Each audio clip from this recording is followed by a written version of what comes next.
Chapter 3.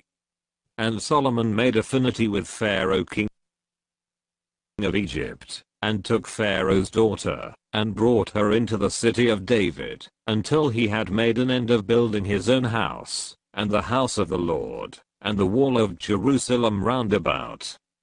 Only the people sacrificed in high places, because there was no house built unto the name of the Lord, until those days. And Solomon loved the Lord, walking in the statutes of David his father. Only he sacrificed, and burned incense in high places. And the king went to Gibeon to sacrifice there, for that was the great high place. 1,000 burnt offerings did Solomon offer upon that altar.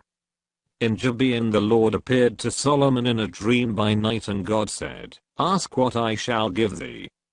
And Solomon said, Thou hast showed unto thy servant David my father great mercy, according as he walked before thee in truth, and in righteousness, and in uprightness of heart with thee. And thou hast kept for him this great kindness, that thou hast given him a son, to sit on his throne, as it is this day. And now, O Lord my God, thou hast made thy servant king instead of David my father, and I am but a little child. I know not how to go out or come in. And thy servant is in the midst of thy people which thou hast chosen, a great people, that cannot be numbered, nor counted for multitude.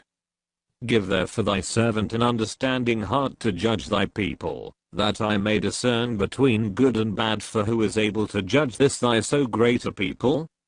And the speech pleased the Lord, that Solomon had asked this thing.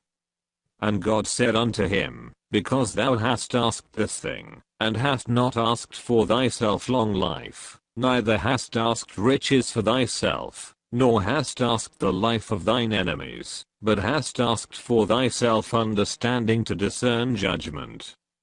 Behold, I have done according to thy words. Lo, I have given thee a wise and an understanding heart, so that there was none like thee before thee, neither after thee shall any arise like unto thee. And I have also given thee that which thou hast not asked, both riches, and honor, so that there shall not be any among the kings, like unto thee all thy days. And if thou wilt walk in my ways, to keep my statutes and my commandments, as thy father David did walk, then I will lengthen thy days. And Solomon awoke, and, behold, it was a dream.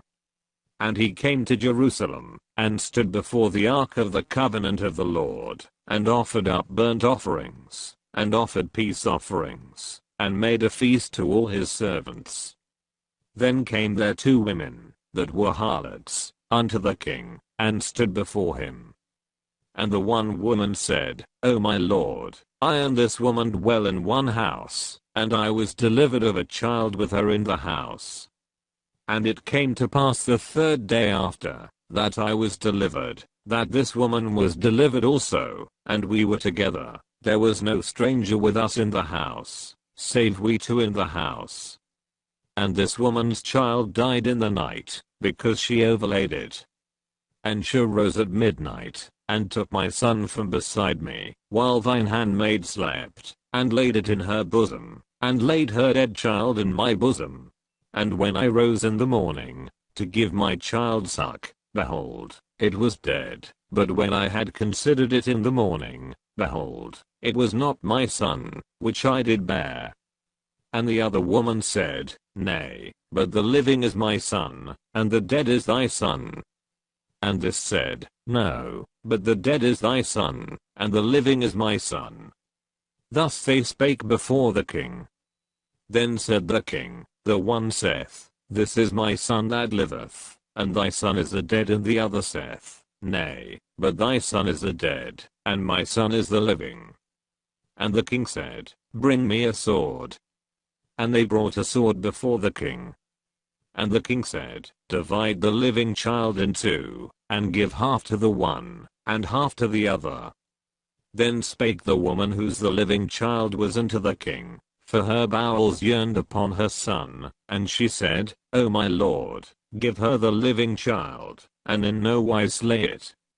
But the other said, Let it be neither mine, nor thine, but divide it.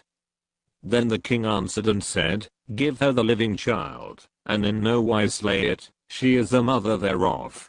And all Israel heard of the judgment which the king had judged, and they feared the king, for they saw that the wisdom of God was in him, to do judgment.